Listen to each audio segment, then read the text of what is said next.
이사야서 9장 1절로부터 7절까지 우리 다 찾으신 줄 믿고 우리 한 절씩 교독하여 읽도록 하겠습니다. 전에 고통받던 자들에게는 흑암이 없으리로다. 옛적에는 여호와께서 수불론 땅과 납달리 땅이 멸시를 당하게 하셨더니 후에는 해변길과 요단 저쪽 이방의 갈릴리를 영화롭게 하셨느니라. 흑암에 들어가던 백성이 큰 빛을 보고 사망의 그늘진 땅에 거주하던 자에게 빛이 비치도다.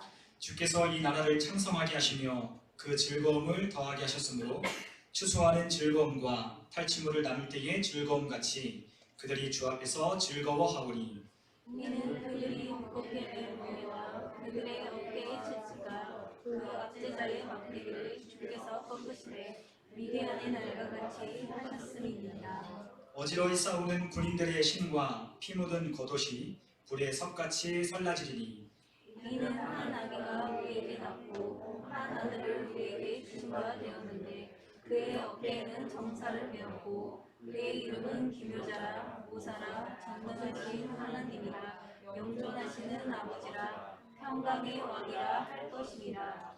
함께 읽습니다. 그 정사와 평강의 더함이 무궁하며 또 다윗의 왕자와 그의 나라에 군림하여 그 나라를 굳게 세우고 지금 이후로 영원히 정의와 공의로 그것을 보존하실 것이라. 만군의 여호와의 열심히 이를 이루시리라. 아멘. 오늘 이 시간에는 우리가 함께 한 아기가 우리에게서 낳고 라고 하는 제목을 가지고 우리가 함께 하나님의 말씀의 은혜를 나누도록 하겠습니다. 지난 12월 8일에 미국의 한 여론조사 기관에서 크리스마스에 대한 사람들의 인식에 관한 조사를 했다고 합니다. 라이프웨이 리서치라고 하는 미국 최대 교단에 속한 그 출판사에서 이러한 리서치 조사를 하게 됐는데 그 조사의 내용을 이러한 결과가 나왔다고 합니다. 일반 성도들뿐만 아니라 믿지 않는 사람들 모두 포함해서 한 1000여 명을 대상으로 설문조사를 했는데 91%에 달하는 사람들이 이번 크리스마스를 기념하고 지킬 것이다 라고 그렇게 대답했다고 합니다. 예수를 믿는 사람이건 아니면 예수를 믿지 않는 사람이건 열의 9은 크리스마스를 기념하겠다라고 대답을 했다는 거죠.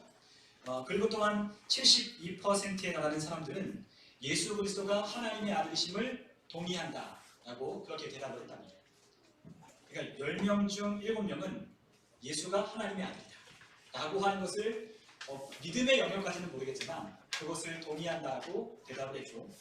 그리고 80%에 이르는 사람들은 2000년 전에 예수가 베들레헴 땅에서 실제적으로 태어났다 라고 그렇게 믿는다고 설문조사에 응했습니다. 자, 그런데 하나님의 아들이라고 하는 72%에 달하는 그러한 답변 중에 무신론자들은 48%의 사람들이 동의를 했다는 겁니다.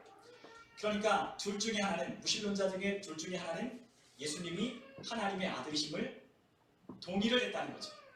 이와 같은 설문조사를 두고 이와 같은 결론을 내렸습니다. 어떤 결론을 내렸냐?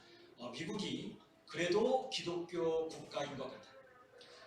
기독교 국가처럼은 보인다 라고 하는 그러한 조사 결과를 지난 12월 8일 날 발표했습니다. 그런데 여러분들은 아시겠지만 미국이라고 하는 나라가 세상에서 가장 타락한 나라이기도 하고 그리고 교회가 가장 빠르게 쇠퇴하는 그러한 나라이기도 합니다. 그러니까 가장 빠르게 교회가 쇠퇴하고 있고 가장 음란한 문화가 타락한 문화가 가득한 그 나라가 바로 미국인데 그 미국에서 설문조사한 결과가 이렇다는 겁니다. 어쨌든 표면적으로는 기독교 국가라는 것을 보여주고 있는 것이죠. 그러나 이것을 보다 심층적으로 설문을 조사를 했는데 그와 같은 내용은 이것입니다. 예수님이 이 땅에 오신 이유가 무엇입니까? 당신은 이 땅에 예수님이 오신 이유가 무엇인지 아십니까? 라고 하는 그와 같은 질문을 여러 가지의 보기들을 늘어놓고 그것에 중복적으로 답하게 했어요. 그런데 그 조사 결과가 사뭇 재미있습니다. 제가 그 결과를 말씀드리면 한 50%에 이르는 사람들은 많은 사람에게 자신의 목숨을 대속물로 주러 왔다라고 그렇게 대답을 했어요. 예수님을 믿는 사람이건 안 믿는 사람 합쳐서 둘 중에 하나만이 예수님이 이 땅에 오신 목적이 많은 사람들에게 자신의 생명을 주어 살게 하시려고 그와 같이 오셨다는 것을 대답했습니다. 또한 31%에 달하는 31%에 겨우 31%만이 무엇이라고 대답했냐면 예수님이 이 땅에 오신 목적은 생명의 풍성함을 주기 위하여 그리고 또한 진리를 전하시기 위하여 이 땅에 오셨다라고 겨우 30%의 사람들만이 대답을 했다는 거예요. 자, 기독교인이든 기독교인이 아니든 비율이 굉장히 떨어지죠. 그러니까 크리스마스를 기념한다라고 하는 것 그리고 예수가 하나님의 아들이고 또한 그 예수가 2000년 전에 베들레헴 땅에서 태어났던 실제적인 역사적인 인물이라고 사람들이 인정하는 반면에 그가 이 땅에 오신 이유 그 목적에 대해서는 잘 모르고 있다는 거예요. 여러분 우리가 이와 같은 결과를 통해서 우리가 알 수 있는 것이 있는데 그 나라가 타락하고 또한 그 나라의 교회가 쇠퇴한 이유가 바로 여기에 있는 것은 아닌지 생각을 하게 됩니다. 여러분 우리가 예수님이 하나님의 아들이신 것을 우리가 믿는다는 것 그것도 굉장히 중요하죠. 그러나 그 아들이 하나님의 아들이시라면 하나님께서 이 땅에 그 아들을 왜 보내셨는지에 대해서도 분명하게 알아야 한다는 거예요. 그리고 아는 것에 그치는 것이 아니라 그것을 내 것으로 소유하여야 한다는 거죠. 나와 전혀 상관없는 예수님이 이 땅에 오신 목적이 나와 전혀 상관없다면 우리는 이 성탄절을 보내는 의미가 전혀 없게 되는 것입니다. 여러분 사람들은 성탄절을 아주 즐거워합니다. 그리고 크리스마스가 오기를 기다리고 있습니다. 그런데 오늘 우리가 생각해 볼 때 이 코로나 시국에 성탄절이 크리스마스 시즌이 예전 같지 않다는 것을 느끼게 됩니다. 왜 그럴까요? 아마도 경제적인 어려움 때문에 그럴 수도 있을 겁니다. 우리의 주머니 사정이 넉넉지 않아서 우리가 마음껏 또한 자유롭게 나가서 쇼핑하거나 사람들과 만나 어울리거나 함께 즐거운 시간을 보내지 못하기 때문에 우리가 이러한 크리스마스 시즌이 굉장히 우울하다, 예전 같지 않다라고 느낄지도 모르겠어요. 그러나 이러한 세상 사람들이 즐기는 방식으로 우리가 크리스마스의 분위기가 난다, 안 난다라고 우리 성도들은 말해서는 안 된다는 것이죠. 이미 상업적으로 너무나 치우쳐 있고 또한 이 크리스마스 시즌이 되면 예수와 상관없는 캐롤과 예수님과 상관없는 그러한 상술들이 난무하는 이 세상의 모습을 보면 우리가 전혀 이 세상 사람들이 즐거워하고 이 세상 사람들이 바라는 크리스마스가 아닐지라도 우리는 전혀 그들에게 동요되어서는 안 된다는 겁니다. 오히려 이러한 때에 우리는 더욱더 예수님이 이 땅에 오신 목적에 대해서 우리는 더 깊이 묵상하고 생각해보는 시간으로 우리는 가져야 한다는 거예요. 여러분 우리가 예수님이 이 땅에 오신 이유가 우리를 위하여 십자가의 죽음으로 우리에게 생명을 주기 위하여 이 땅에 오셨다는 것을 믿으십니까? 아멘. 또한 그 예수님이 생명의 풍성함을 주시되 더욱 풍성히 주기 위해서 이 땅에 오셨다는 것을 믿으십니까? 아멘. 그리고 또한 그분이 우리에게 진리를 선포하여 참된 자유를 주시기 위하여 이 땅에 오셨다는 것을 믿으십니까? 아멘. 그렇다면 그 예수님은 바로 우리와 멀리 떨어져 있는 분이 아니라 그분이 우리의 구세주가 되시고 우리는 그분으로 말미암아 그분이 주신 참된 자유와 기쁨을 누리는 성도가 될 것을 기원합니다. 아멘. 우리에게 그러한 기쁨이 있다면 우리에게 그러한 즐거움이 있다면 그 예수님을 통해서 우리에게 주시는 하나님의 은혜가 무엇인지를 우리가 알고 있다면 우리는 이 성탄절, 이 크리스마스 시즌 연말 분위기가 나지 않는다 할지라도 우리는 더 의미 있는 성탄절을 보내게 될 것입니다. 오늘 우리가 함께 읽은 이사야서 9장은 바로 예수님에 관한 예언의 말씀입니다. 우리가 이사야서를 보면 예수님이 태어나는 탄생과 예수님의 사역에 관한 많은 예언들을 해놓은 것을 우리가 보게 돼요. 그런데 오늘 우리가 함께 살펴볼 이사야서 9장엔 예수님의 탄생에 관한 이야기의 예언이 바로 기록되어 있는 장입니다. 그런데 이 이사야서 9장에 등장하는 이 이야기는 앞에 등장했던 이사야서의 이야기와는 사뭇 다른 이야기가 시작되고 있다는 것을 알 수 있어요. 우리가 이사야서 7장 8장을 우리가 자세히 읽어보면 7장 8장에는 하나님의 심판에 관한 이야기가 가득합니다. 그런데 왜 하나님께서 그 하나님의 백성들을 심판하셨느냐, 왜 심판하신다라고 예언했느냐 라고 하는 것을 살펴보면 그들이 하나님을 의지하고 신뢰하지 않았기 때문이라고 하나님은 말씀하셨습니다. 우리가 이사야서 7장 8장에 보면 이러한 이야기가 기록되어 있습니다. 남유다와 북이스라엘로 갈라져 있는데 지금 이 남유다를 향하여 적군들이 침공하여 들어오려고 하는 그러한 상황이었어요. 그런데 그 적들은 누구였냐면 북이스라엘과 그리고 이웃한 아람 나라가 함께 연합하여서 남유다를 침공하여 들어오려고 하는 그러한 시점이었습니다. 자, 그럴 때 남유다의 왕은 하나님을 의지하여야만 했어요.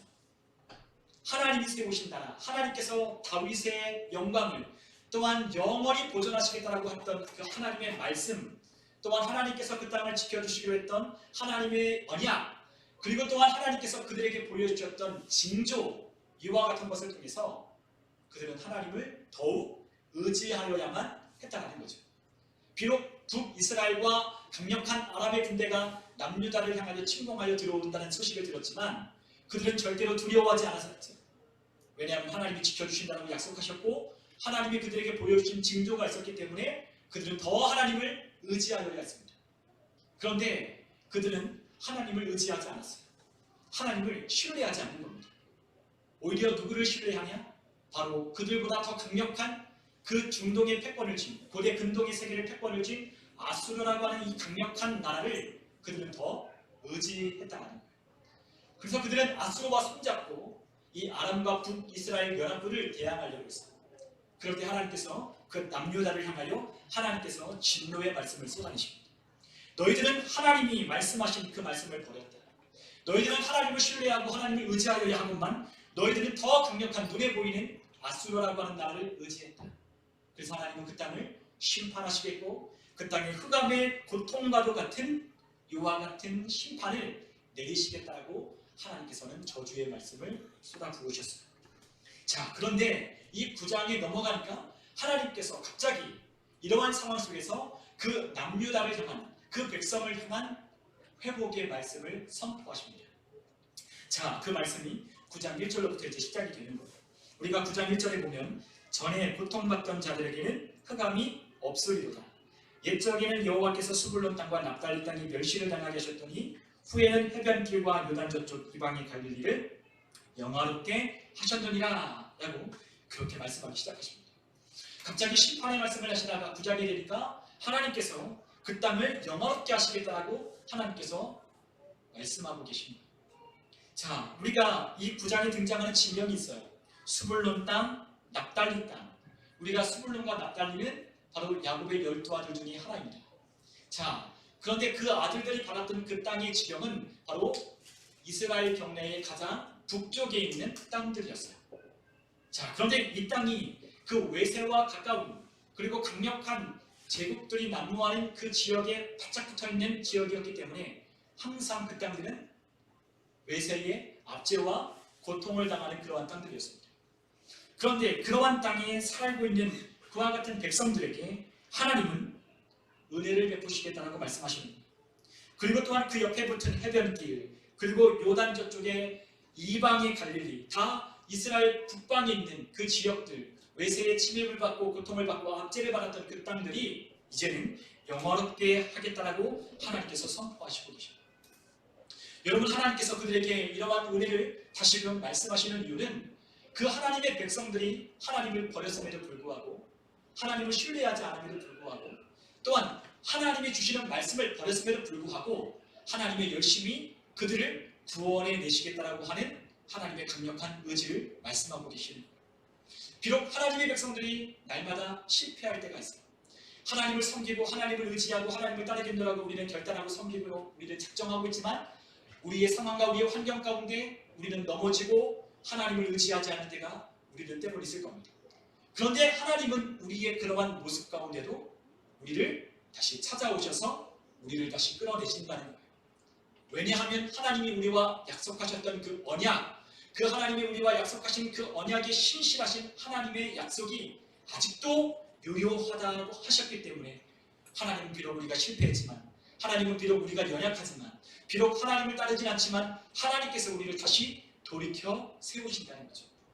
그 하나님께서 우리가 흑암의 고통을 받고 그 어둠 가운데 있었던 그 백성들을 하나님께서 다시 영화롭게 하셨다라고 하나님께서 선포하시는 거예요. 자, 2절에 보니까 하나님께서 그 백성들이 영화롭게 되는 이유를 이렇게 설명하셨습니다. 우리 한번 9장 2절에 있는 말씀을 우리 한번 같이 한번 읽어보겠습니다. 함께 읽습니다. 흑암에 행하던 백성이 큰 빛을 보고 사방에 그늘진 땅에 거주하던 자에게 빛이 비추도다. 아멘. 자, 그 흑암 같은 어둠에 속했던 그 고통과 압제에 정말로 고통을 당했던 그 백성들을 향하여 하나님께서 큰 빛을 비추어 주신다는 거예요. 그래서 그 빛을 보고 어둡던 그 흑암의 고통을 당하던 백성들이 어떻게 돼요? 바로 다시 그 빛을 보고 소망을 얻기 시작한다는 거예요. 여러분, 하나님은 우리에게 빛을 비추어 주시는 분이십니다. 하나님은 우리에게 그 빛을, 큰 빛을 우리에게 비춰 주셔서 소망 없는 자에게 소망을 품게 하시는 하나님이시라는. 여러분, 빛이 필요한 사람들이 누굴까요? 여러분, 빛이 필요한 사람들은 과연 누굴까요? 흑암에 거하는 어둠 속에 속한 사람들은 빛이 필요합니다. 그러나 빛이 필요 없다고 하는 사람들은 빛이 와도 그 빛을 영접하지 않는다는 겁니다. 그러나 우리 모든 사람들은 다 어떤 사람들이냐? 빛이 필요한 존재라고 하나님은 말씀하셨습니다. 우리는 죄악으로 어두워진 그러한 죄인들이기 때문에 우리는 하나님의 은혜를 받을 수 없는, 하나님의 그 은혜를 우리는 받을 수 없는 그와 같은 죄인이기 때문에 우리 모든 인간에게는 하나님이 우리에게 주시는 구원의 빛이 필요하다는 거죠. 여러분, 요한복음 1장에 가면 우리 주님께서 오신 목적에 대해서 이렇게 말씀하셨습니다. 우리 다 같이 한번 하나님의 말씀을 찾아볼까요?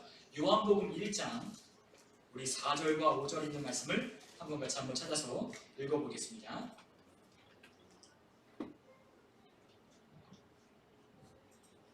요한복음 1장 4절에서 5절 있는 말씀입니다. 우리가 한번 읽어보죠. 그 안에는 생명이 있었으니 이 생명은 사람들의 빛이라 빛이 어둠에 비치되 어둠이 깨닫지 못하더라. 아멘. 자, 예수님께서 태초에 말씀이 계셨고 그 말씀이 곧 하나님과 계셨으니 그 말씀이 곧 하나님이시라 말씀하시며 그 말씀이 하나님과 함께 생명으로 우리에게 주어졌다라고 말씀하셨어요. 자, 그런데 그 생명이 어떻게 우리에게 찾아왔느냐? 바로 빛으로 우리에게 다가왔다라고 하나님께서 말씀하십니다. 자, 우리에게 그 생명의 빛이, 그 구원의 빛이 우리에게 비추고 있다는 거예요. 그런데 사람들이 그 빛을 알아요, 몰라요? 모르고 있다는 거죠. 이미 어두움 가운데 속해 있는, 눈이 어두워지고 영적으로 모든 것이 가로막힌 그러한 흑암의 권세에 사로잡힌 사람들이 이 하나님이 보내신 그 빛을 보지 못한다는 거예요. 그런데 하나님께서 그 빛을 어떻게 하셨냐? 다시 더 강력하게, 더 빛나게 우리에게 비춰주기 시작합니다. 그래서 그 어둠에 속했던 백성들이 그 하나님께서 우리에게 비춰주시는 그 빛을 보고 영원롭게 된다라는 것이었어요.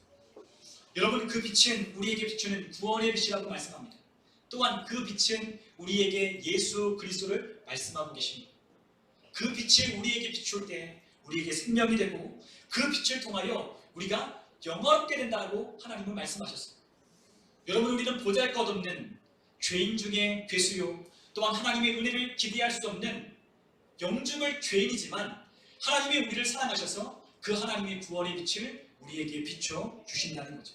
그렇기 때문에 그 그늘진 땅에 거주하던 자, 흑암에 거하던 그 백성들이 그 큰 빛을 보고 기뻐하며 즐거워한다는 거예요.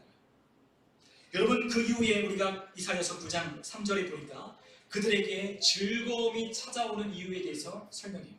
우리가 9장 3절에 보니까 주께서 이 나라를 창성하게 하시며 그 즐거움을 더하게 하셨으므로 추수하는 즐거움과 탈취물을 나눌 때의 즐거움같이 그들이 주 앞에서 즐거워한다 라고 말씀합니다. 여러분, 그 백성들이, 흑암에 거하던 백성들이 하나님이 주시는 그 빛을 보고 그들이 영원롭게 될 뿐만 아니라 그들이 즐거워한다라고 하나님은 말씀하고 계신다는 거예요. 왜 즐거워하냐? 추수하는 즐거움으로 하나님께서 갚아주시고 또한 탈취물을 나눌 때의 즐거움을 그들에게 회복시켜 주셨기 때문에 그들이 하나님 앞에서 즐거워한다는 거예요. 여러분, 가장 기쁠 때가 있어요. 우리에게 가장 기쁠 때가 언제냐? 우리에게 추수하는 기쁨이 있을 때 가장 기쁜 거예요. 여러분, 우리가 1년 동안 살아갈 때 우리가 항상 그러한 얘기를 하잖아요. 우리가 1년 동안 열심히 살아봤지만 우리가 1년 동안 뭐 했는지 모를 때 우리는 참 허무하고 우리는 참 마음이 공고할 때가 있어요. 그것은 우리가 1년 동안 열심히 무엇인가 했지만 남는 것이 없다는 생각이 들 때 우리에게 그러한 허무와 공허가 드는 거죠. 그런데 우리가 1년 동안 열심히 살고 하나님의 은혜 가운데 우리의 믿음의 진보가 있고 우리의 삶이 무엇인가 하나님이 주시는 열매를 우리가 얻었다면 우리는 즐거움을 누리게 될 것입니다. 여러분이 하는 일, 또한 내가 하는 일, 우리의 속한 일, 그것들이 열매를 맺고 수확하는 기쁨을 누렸다면 우리에게 기쁨이 충만한 거예요. 하나님은 말씀하셨습니다. 우리가 아무리 열심히 일해도 하나님이 함께 계시지 않으면 손에 쥐는 것이 없을 것이라고 하나님 말씀하셨습니다. 그 그러나 하나님이 함께 하시면 마른 땅이라도 또한 우리가 기대할 수 없는 그러한 곳이라 할지라도 하나님께서 수확을 하나님께서 충만하게 거둘 것이라고 하나님 말씀하십니다. 마찬가지로 하나님께서 그 백성들에게 빛을 비춰주시니 그들에게 어떠한 즐거움이 찾아오느냐? 바로 수확하는 즐거움이 찾아오는 거예요. 또한 그들에게 기쁨이 있는데 즐거움이 있는데 어떠한 즐거움이 있느냐? 바로 탈취물들을 나누는 즐거움이 있다는 겁니다. 우리가 전쟁에서 이기면 전쟁에서 이긴 대가로 많은 전리품들을 가져오죠. 그러한 전리품들을 자기 혼자만 갖는 게 아니라 함께 싸워 승리한 군인들에게 나누어 주는 것이 일반적인 그러한 풍습이었습니다. 함께 고생한 사람들, 함께 또한 일한 사람들에게 우리가 거둬들인, 우리가 또한 탈취한, 우리가 얻은 전리품들을 나누어 주는 거죠. 그럴 때 이 군인들은 그 즐거움을 바라보고 전쟁에 참여하는 거예요. 여러분, 우리가 전쟁을 싸우는데 우리의 전쟁에 전리품이 없다면, 승리하는 기쁨이 없다면, 우리가 이 전쟁에서 싸워 우리가 얻는 전리품이 없다면, 나눌 것이 없다면 우리는 전쟁에 참여할 이유가 없는 거예요. 그러나 하나님께서 우리를 그리스도의 좋은 군사로 부르시고 우리를 부르셔서 그 전쟁 가운데 우리를 내보내신다면 우리에게 승리하는 기쁨을 반드시 얻게 하실 겁니다. 여러분, 우리가 우리 안에서 또한 우리의 가정 안에서 또한 우리가 일터와 우리가 속한 환경 가운데서 여러 가지로 우리가 싸우는 그러한 영적인 전쟁 가운데서 우리가 주 예수 그리스도를 의지하여 우리가 맞서 싸워 나갈 때 하나님은 반드시 탈취물들을 나누는 기쁨을, 즐거움을 나누게 하실 거예요.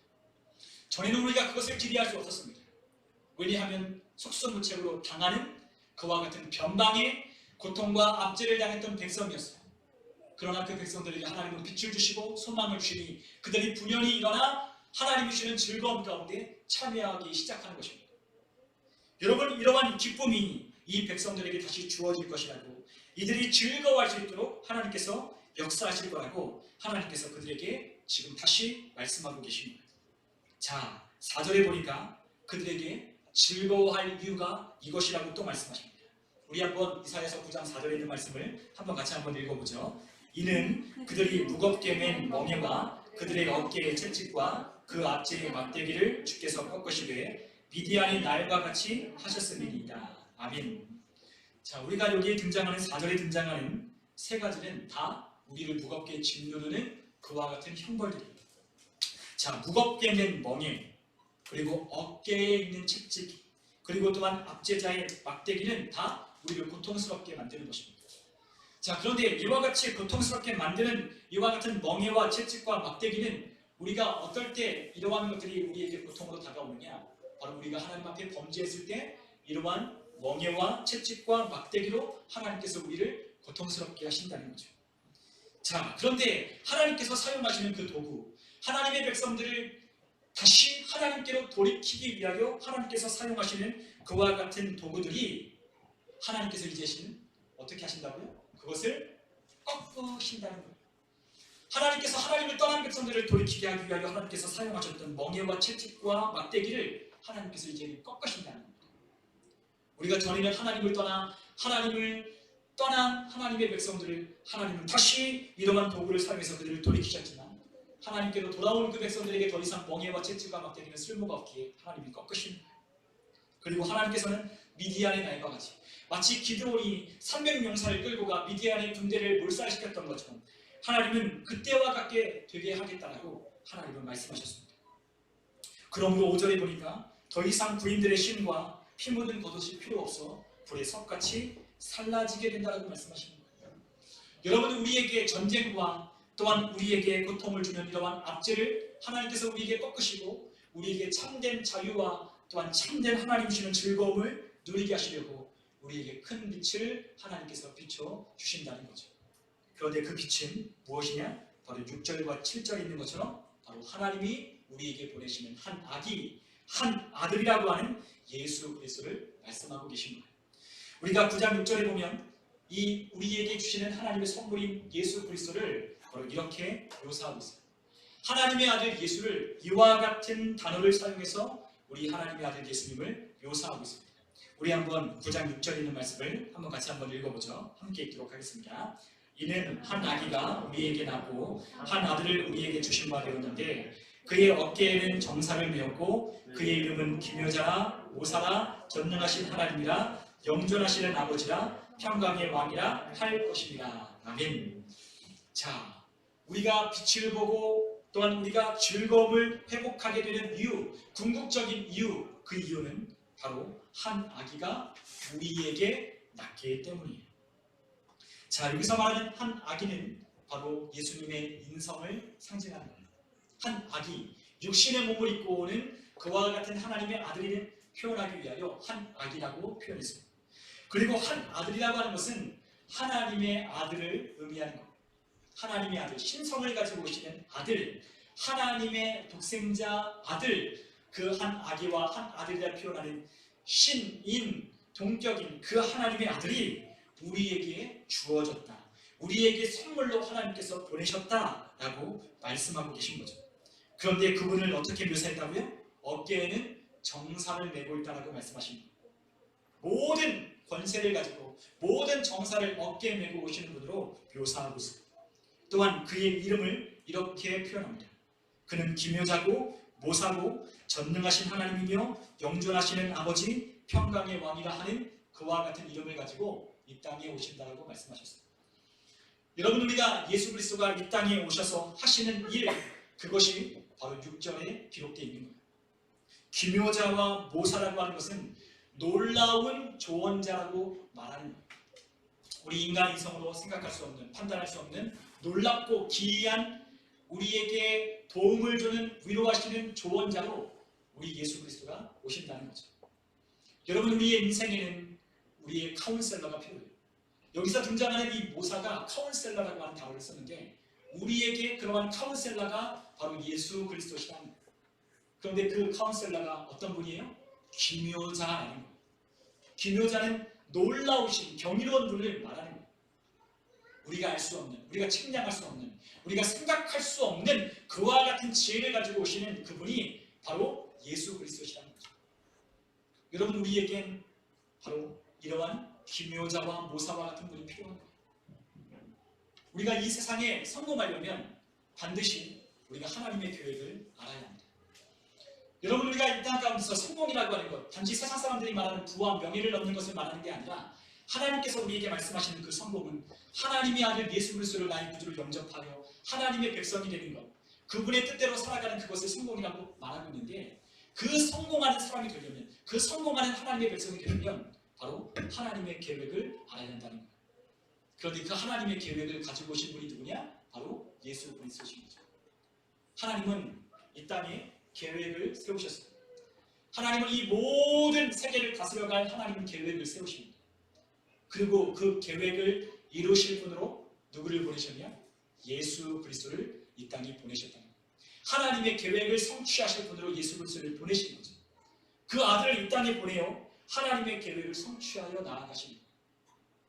여러분, 이 아들을 통해서 우리에게 하나님의 계획을 알게 하십니다. 하나님이 무엇을 원하시는지, 하나님이 무엇을 기뻐하시는지, 하나님께서 어떠한 일을 하고자 하시는지를 우리에게 예수 그리스도를 통하여 알려주십니다. 여러분, 우리가 성공하려면 하나님의 뜻대로 살아야 돼요. 하나님의 계획 가운데로 우리가 나아가야 돼요. 그럴 때 우리는 하나님께서 우리에게 인도하여 주시는 대로 우리가 살아갈 때 우리는 실족하지 아니하고 하나님이 주시는 성공을 맛볼 수 있는 거죠. 바로 그러하려면 기묘자와 모사와 같은 분이 우리에게 필요한 거예요. 그리고 또한 하나님의 아들 예수님은 어떠한 분이시냐? 전능하신 하나님이시라고 말씀하셨어요. 예, 그렇죠. 하나님의 아들은 못하실 것이 없는 전능하신 분이십니다. 그리고 또한 그 하나님의 아들은 영원히 계시는 하나님 아버지라고 말씀하셨습니다. 여러분, 아버지가 누구죠? 아버지가 어떠한 분이죠? 아버지는 우리에게 생명을 주시는 분을 우리는 아버지라고 말을 하는 거예요. 우리는 우리의 아버지를 통해서 우리는 생명을 공급받아 이 땅에 태어났어요. 마찬가지로 죄로 인하여 영원히 죽어야 마땅한 그 죄인들을 하나님의 아들은 다시 생명을 주어 살려내셨다는 거죠. 그렇기 때문에 예수 그리스도를 통하여 다시 생명 얻은 자들은 예수 그리스도가 우리의 아버지가 되는 거예요. 여러분, 예수 그리스도는 우리의 아버지십니다. 하나님도 아버지시지만 예수 그리스도 우리의 영존하시는 아버지가 되는 거예요. 그리고 또한 그분은 평강의 왕이 될 것임을 선포하셨습니다. 여러분, 예수 그리스도를 통하여 우리에게 평강을 주시는 왕으로 이 땅에 오신다. 오늘날에도 우리가 살아가는 이 시대가 너무나 혼란스럽고 또한 죄로 말미암아 혼탁합니다. 그리고 세상에서 들려오는 소식을 세상의 TV를 틀고 보다 보고 또한 아니면 뉴스를 통해서 신문을 통해서 그 이야기를 우리가 접할 때 우리는 어떠한 생각이 들죠? 기쁩니까? 아니면 그것을 볼 때 즐겁습니까? 전혀 그렇지 않잖아요. 세상에서 들려오는 소식을 들을 때마다 우리를 암울하게 하는 거예요. 세상에서 들려오는 소식이 우리를 결단코 우리를 즐겁게 하지 못하는 거죠. 오히려 세상의 이야기를 듣고 또 들으면 우리는 더 우울하고 더 슬프고 더 고통스러운 것을 느낄 뿐인 거예요. 그럴 때 우리 주님께서는 이 땅에 평강의 왕으로 오셨다는 거죠. 이 땅에 어떠한 소식이 아니라 예수 그리스도가 우리를 위하여 구주로 나셨다라고 하는 이 소식이 우리에게 평강을 가져다 주는 거예요. 여러분, 우리에게 어떤 것이 평강입니까? 여러분, 어떤 것이 우리의 마음에 위로를 가져다 주고 어떤 것이 우리의 마음에 평화를 가져다 주느냐라는 거예요. 우리에게 주식이 좀 올랐어야? 아니면 우리에게 아파트 값이 좀 내렸다? 올랐다? 이러한 것들이 우리에게 기쁨과 즐거움을 주는 겁니까? 그것이 아니죠. 그것이 아니에요. 세상에서 들려오는 소식은 우리가 기뻐하고 즐거워할 이유가 전혀 없어요. 그러나 하나님의 아들이 오셨다. 그 하나님의 아들이 우리를 구원하기 위하여 이 땅에 빛으로 오셨다는 그 소식만이 우리를 다시 즐거움으로 회복시킵니다. 여러분, 우리가 연말의 분위기가 나지 않는다고 했어요. 우리가 의례적으로 연말의 시즌이 되면 거리마다 상점마다 화려한 불빛으로 일루미네이션으로 많은 상점들이 치장하며 사람들의 눈을 황홀하게 해요. 그리고 들려오는 캐롤 소리에 나도 모르게 흥겹게 발자국을 맞추며 또한 리듬에 탄 그러한 모습들을 보게 됩니다. 그리고 왁자지껄하게 시끄럽게 떠드는 그러한 소리가 각 상점마다 술집마다 그러한 식당마다 울려 퍼져야 우리는 즐겁다고 생각할 수 있습니다. 그러나 우리를 진정 즐겁게 하는 분은, 진정 기쁨을 회복하게 하시는 분은 예수 그리스도가 구주로 나셨다는 소식밖에는 없다는 거죠. 이 세상은 우리에게 기쁨을 줄 만한 것이 없습니다. 그리고 그 기쁨조차도, 우리가 기쁘다라고 생각하는 그 기쁨조차도 아주 한시적인 기쁨에 불과한 그런 기쁨일 뿐입니다. 진정한 기쁨이 아니라 한시적인 기쁨이지만 진정한 기쁨으로 가장한, 위장한 그러한 거짓된 기쁨뿐이라는 거예요. 그러나 우리를 진정하게 기쁘게 할 것은 우리가 예수님을 통하여 구원받았다는 거죠. 예수님을 통하여 우리가 생명을 얻었다는 거예요. 그런데 그 생명을 풍성히 얻게 하여 주시는 그분이 우리를 위하여 이 땅에 나셨다는 것이 우리를 기쁘게 하는 겁니다. 여러분, 이사야 선지자는 이와 같은 평강의 왕이 오신다는 그와 같은 이야기를 이미 예수님이 오시기 전 수백 년 전부터 예언해 왔어요. 그러나 그 예언했던 말씀이 드디어 2000년 전 베들레헴 땅의 그 마국간에서 이루어집니다. 여러분, 우리에게 영원한 기쁨을 주는 분은 예수라는 것을 우리는 다시금 확인해야 돼요. 여러분, 우리가 쇠퇴하는 이유가 있습니다. 우리의 심령이, 생명이, 우리 안에 있는 그 기쁨이 사라져가는 이유가 있어요. 그것은 코로나 때문이 아닙니다. 그것은 우리의 경제적인 어려움 때문이 아닙니다. 그것은 진정한 기쁨, 평강의 왕, 영존하시는 아버지, 영원하신 하나님, 그 기묘자와 모사로우신 어깨에 정사를 맨 그분이 우리 안에 없기 때문입니다. 여러분, 이사야 선지자는 그렇게 말씀했어요. 우리가 6절에 보니까 한 아기가 우리에게 났다는 거예요. 저 사람에게 난 것도 아니고 우리 주변에 있는 딴 사람에게 난 것도 아니고 너와 나, 우리 모두에게 그 아기 예수가 났다는 거예요. 그런데 그 아기 예수를 우리가 어떻게 해야 되냐? 우리가 그냥 2000년 전에 베들레헴에 태어났지 라고 생각하고 알고 있는 것으로만 끝내는 것이 아니라 그 아기 예수가 우리를 위하여 이 땅 가운데 오셨다는 그 소식을 들을 때 우리는 그분을 경배하고 그분을 찬양해야 됩니다. 여러분, 우리가 크리스마스 시즌 매년마다 우리가 영접하는, 우리가 다가오는 그 성탄절마다 여러분, 우리가 과연 얼마나 그분을 기뻐하고 그분을 경배하며 그분을 찬양했습니까? 여러분, 우리가 얼마나 그분께 우리가 가지고 있는 가장 최상의 기쁨, 최상의 감사를 가지고 그분을 경배하며 그분을 찬양해 보셨습니까?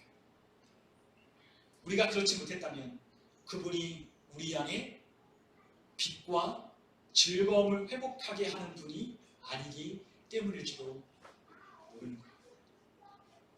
여러분, 그분이 우리에게 생명을 주시는 분이라면, 그분만이 우리에게 참된 빛으로 우리에게 어두움이 다시는 없고 또한 우리에게 그 세상에 빛 되신 예수님이 생명으로 풍성하게 하여 주시기 위하여 우리에게 그 빛을 비춰주신다는 것을 믿는다면 우리는 그분이 이 땅에 오셨다라고 하는 그 구원의 큰 기쁨의 소식을 우리는 찬양해야 될 것입니다. 여러분, 우리의 입술을 열어 이 성탄절을 맞이할 때 다시 그 기쁨을 노래하십시오. 다시 구원의 기쁨을 노래하십시오. 그리고 다시 그 구원의 큰 기쁨의 소식을 전하여 보십시오. 우리 안에 잃어버렸던 주님이 우리에게 회복하게 하시는 이 수확의 즐거움, 탈취물을 나누는 즐거움을 우리에게 회복하여 주실 것입니다. 연말이 다가옵니다. 연말이 너무너무 빨리 다가옵니다. 2021년 시작한 지 엊그제 같은데 벌써 2021년 끝날 날이 곧 다가옵니다. 한 해 동안 여러분들은 얼마나 많은 수확을 얻으셨습니까? 얼마나 한 해를 돌아보실 때 뿌듯한 그와 같은 기쁨을 누리셨습니까? 우리에게 구원의 기쁨, 수확의 즐거움, 또한 우리에게 주는 하나님께서 승리의 기쁨으로 나누게 하시는 그 탈취물을 나누게 하는 그 즐거움을 우리에게 회복하게 하여 주시겠답니다. 전에는 우리가 하나님을 떠나 하나님을 의지하지 않아 하나님께서 우리를 심판하시겠다고 했지만 하나님은 우리를 사랑하시기에 우리를 그냥 내버려 주시지 아니하고 다시 한번 기회를 주십니다. 다시 우리에게 찾아오십니다.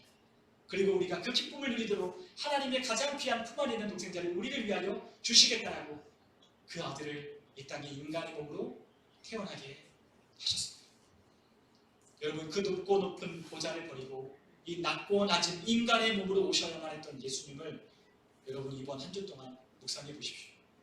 그분이 이 땅에 육신의 몸을 입고 오셨다는 하는 그것이 단지 우리가 알고만 있는, 아까 우리가 앞에 서두에도 말씀드렸지만 미국인들, 크리스찬들이 아니면 기독교 국가에 살아가는 사람들이 우리 알고 있는 그러한 지식적인 알고로 끝나는 것이 아니라 예수 그리스도가 이 땅에 오신 이유, 목적이 누구 때문인지, 그것이 바로 나 때문이라는 사실을 기억하시면서 그것이 누군가에게 필요한 말씀이 아니라 오늘 이 시간 다시 나에게 필요한 하나님의 말씀, 다시 회복하여야 할 하나님이 우리에게 주시는 큰 선물과 기쁨이 우리의 것이 되기를 주님의 이름으로 축원합니다.